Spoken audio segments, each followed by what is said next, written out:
Ladies and gentlemen, welcome to this video where today I'm going to be showing you possibly the most important A/B test that you could do with your email marketing. And the reason why this is the most important one is because it relates to your welcome series offer, right? And the welcome series usually is the highest revenue producing flow. And so you want to make sure it's getting you the most number of submissions, the most number of revenue, and most importantly, the most amount of profit, right? So by the way, if you don't know me, I'm Kevin, and I've made millions and millions of dollars for e-commerce brands, and I can do the same for you. So let's get started. So this test is basically when you want to make sure that your offer in your welcome series is the best for collecting profit and emails, right? So let's just say this is your pop-up. I'm just going to create a default pop-up with a newsletter list. This is my agency's account, so I don't think it's going to let me publish it, but it should let me show you guys how it works. So let's just say this is your pop-up and you just created an A/B test where the first one is like 15% off and you want to test that against 20% off. So you've created your A/B test. So now what you're going to see in this A/B test is if you look at the URL at the top, you're going to see that this is the ID of the form, but more importantly, this is the ID of the variation. And this is what you want to look at when you're making your welcome series. You're going to have to use one of these, right? So for each variation, there's a different ID. If you look at the number at the top, it changes, right? So what you want to do now is go back to Klaviyo and create your flow, right? Create any flow that you want. Doesn't really matter what flow it is. Let's just say you just created your welcome series. I'm just going to create a default one for Klaviyo just to save you guys some time. So now what you want to do is let's just pretend this is your welcome series. What you want to do, let's just say this is your welcome series. You want to create a conditional split right at the beginning of the series. And then in the conditions, you would put properties and you would go down to where it says consent version. I'm pretty sure that's what it says, or consent form version. But I don't have it right now in my account, so I'm gonna go to a client's account and I'll be right back. Okay, so let's just pretend like this is your welcome series. What you would do is go and put a conditional split here, and then you would go to properties about someone, and then go down to consent form version, and over here you would say equals and whatever the number was for your consent form version, and then you would click save. And so let's just say that you added the consent form version of variation A, which was 15% off. Then everyone who signed up to the 15% pop-up is going to go down this path. And everyone who didn't sign up from that path, it means they sign up from the other path, they would go down this path. So what you want to do is clone these, just clone them and put it here, clone the time delays as well. Make the welcome series the exact same on both sides, except for the offer, right? So if your subject line or your copy mentions the offer, just change that particular text up and don't change anything else. Keep everything else the same on both parts. So that's what you do. It will basically look the same on both sides. Same subject line, same preview text, stuff like that. So then what you want to do is let the test run for like a few weeks, I'd say, at least a few weeks and maybe a month or so, until you've collected enough revenue and enough people on both sides. And then what you want to do is want to come back, and then for the sake of demonstration, I'm going to clone these. Just like 2 emails. Yeah, just for the sake of demonstration, I've cloned them, but you're going to see some numbers over here and some numbers over here. So what you want to do is once your test is over, just come back and add up the numbers over here. So let's say it's like whatever. It's like 3,500 on this side and 2,500 on this side. Then you want to add up those numbers and put them in a Google Sheet, because now we're going to actually do the mathematics to kind of find out what gives you the highest amount of profit from both variations, right? So let's go over here. Now, you've probably seen the number of variations, the number of submissions in each variation. So let's say in variation A, 300 people submitted the form in like 2 weeks, right? And version B, 250 people submitted the form in 2 weeks.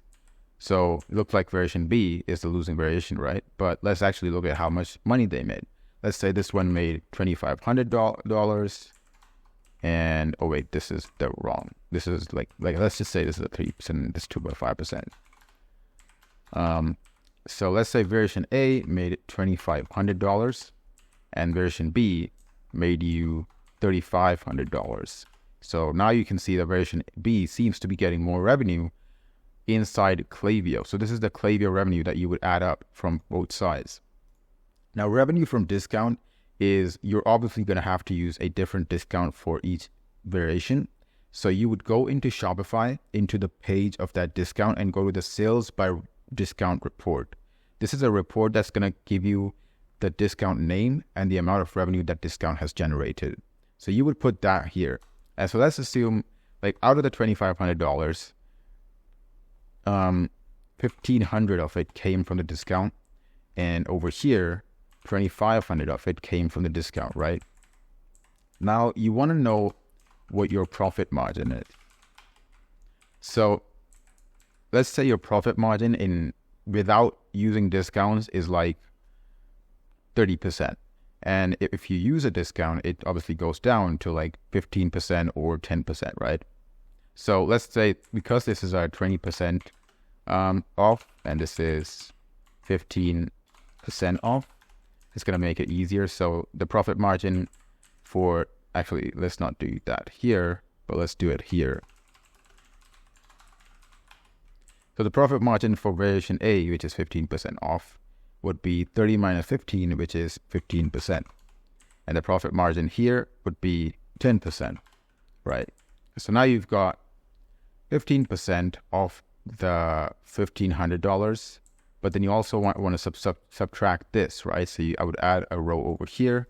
This is non-discount revenue.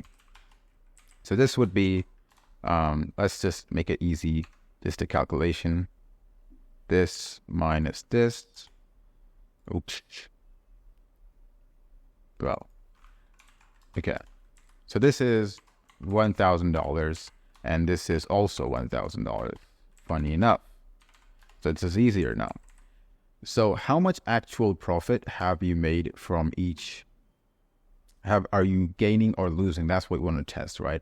So the amount of profit that you made, profit from discount, is $150 over here plus $100 over here, because that's 10% of 1,000. This is 15% of 1,000, right? The profit from non-discount is, wait, actually, this would be your profit from non-discount sources. So that would be like 30% of 1,000, which is actually $300 on both sides, right? Now from discount sources, your profit is $1,500 and $2,500. So this is 2,500, 20%. 20% of 2,500 is 500. So 10% of 2,500 is $250. 15% of 1,500 is $2,500. $225. So now you know the total profit on both sides is $625 over here and $650 over here. So now you can see that variation A is only giving you $25 more while losing you 50 subscribers, right? So obviously variation B is not a very good variation because you're losing 50 subscribers for just $25 extra, which is not a good deal. Now let's just say you were losing like 50 subscribers for like $700 extra, then that might be, if you're losing 50 subscribers for $700 extra, then what are you going to do, right? So let's make that bold. Now what you want to do here, you know your profit is $700 extra, right? Now that depends on how long you left the test running on. Let's just say you left the test running for 2 weeks. So now what you want to do is calculate how much those 50 subscribers are actually worth to you. Now, the way you want to calculate the worth of a subscriber is by going into your placed order metrics. So basically in Klaviyo on the left side, scroll down to metrics and then find your placed order metric. And then what you want to do is go to best people and click export to CSV. So when you export this, you're going to get a list of people and the amount of revenue that they have got for you in a certain time range, right? So you're probably going to have to select time range. Over here is 30 days. I assume it's going to give you 30 days. Now, when you click export to CSV, it's going to ask you to click a segment. Just use your 90-day engaged segment. And that segment, the reason you want to use that segment is because those are your most engaged subscribers, and the subscribers are the ones whose revenue you want to check. Now, you could select all customers or all subscribers. The reason you don't want to select that segment is because you're probably not going to send an email to all customers or all subscribers. You're going to send an email to the most engaged crowd because those are the ones that are going to protect your open rate. So over here in 90-day engaged, the definition for my usual engaged segment is open email in the last 90 days, clicked email in the last 90 days, and then created in the last 60 days. You guys can just copy this segment definition and then use that to create a best people report. Once you have your best people report, what you want to do is you're going to add up everything on the revenue column, right? Everything you add up everything on the revenue column, and then assuming it's like 30 days, I'm not sure if it's 30 days or all time. Hopefully it's like 30 days. But if it's all time, I'll let you know. I'm going to export it right after this video, and I'll let you know in the description whether or not it was 30 days or all time, or you can like select the time range. Yeah, once you have like your revenue number, so let's say revenue from engaged segment, you have $25,000 per month coming in from your engaged segment. Well, what you want to do is divide that by the number of people inside your engaged segment, right? This is 30 days, by the way. Now, number of people, 2,500, right? So dollar per person would be 25,000 divided by 2,500, which is simply $10 per person over 30 days. That's what you're getting. That's how much a subscriber is worth to you every single month. So now what you would do is multiply the number 50 by this. So revenue lost is 500 every 30 days. And this compounds, right? So you're losing 500 today because you lost, actually, in a month, actually, this is like, yeah, like I said, this is 2 weeks. So in a month, you're actually losing 100 people. So what you want to do here is 1,000. So this is now like your actual number of dollars that you're losing every single month just from these people. So number of people lost is 100 every 30 days.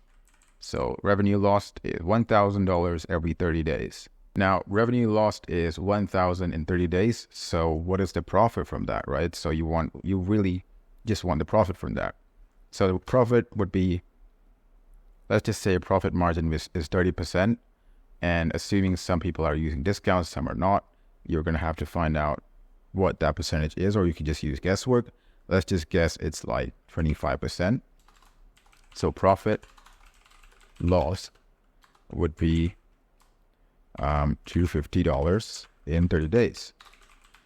Now, we're getting $700 in 2 weeks, right? So profit gain would be $1,400 in 30 days. Now, this might seem like a good deal, but it's not so black and white. Like you're not just comparing 250 with 1,400, because the results are actually compounding. So compounding, profit lost, profit gain. Now, let's take the first 6 months, right? This should be the month. 1, month 2, 3, 4, 5, 6. So the first month where you selected this variation over this one, which, you selected the one that gave you $700 extra in return for 50 subscribers in 2 weeks. If you selected that variation, here's what would happen, right?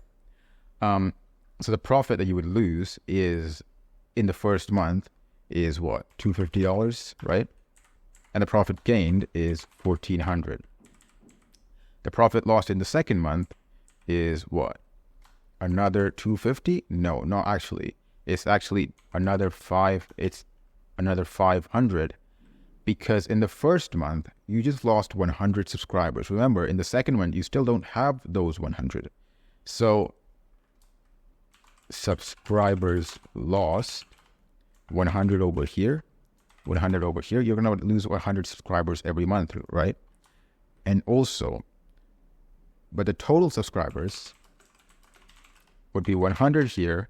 Now you've lost 200 over these 2 months, so it would be 200 here, right? And it would be 300 here, 400, 500, and so on. So each month, the amount of profit that you're losing is actually the amount of profit that you lost from the first 100 subscribers, plus the amount of profit that you lost from each subsequent 100 subscribers that you're losing. So this month you're losing 500. Here it's 750. Over here it's 1,000. Over the frick, dude. Over here is 1,250, and over here you're losing 1,500. So by the time that you get to month number 6, you're now operating at a loss, right? All of these months you gained a lot of subscribers, but now every single month you're losing money because you didn't utilize long-term thinking when you were choosing who to pick in this A/B test. And this is why I always say, like, it's very important to know how to pick the winner in an A/B test, because stuff like this is going to happen. And then usually what agencies do is they optimize for the revenue in the welcome series, because that is where you're getting the agency is getting attribution, right? Like, the agency wants to make themselves look good in front of a client. And so what they'll do is, like, they optimize for the attribution and the revenue that shows in Klaviyo on the welcome series. So they don't think long term. And when they don't think long term, you're actually losing money. Next month you lose $1,750, $2,000. By like 12 months, you're losing whatever 250 times 12 is. Gosh, it's like 3,000, and you're only gaining 1,400 extra. So eventually you're just going to lose all of the money that you gained back plus more. And that's like a really bad deal for any e-commerce brand. So this is why I would say subscribers are usually more valuable than any revenue that you get upfront from people. So yeah, this is what I would keep in mind. And yeah, guys, like, just in this scenario, sometimes you're going to have, like, this number is going to be super low. And in that case, it might make sense to just pick the variation that actually gives you the $700 or whatever amount. But that's probably going to be a rare case. Usually if you're sending a lot of campaigns and flows, then this number is going to be pretty high. And so that means you really need to, like, make sure that this number is insanely high if you're going to pick revenue over subscribers. So that's the video. And by the way, if you're struggling with high acquisition cost, or your ads aren't performing, or you just want to retain more customers, there's a link down in the description below. Just check it out. It might help you out. Anyway, hit the like, comment, subscribe button. Apparently it helps the channel out, but even if you don't, you're awesome. Thank you for watching this video.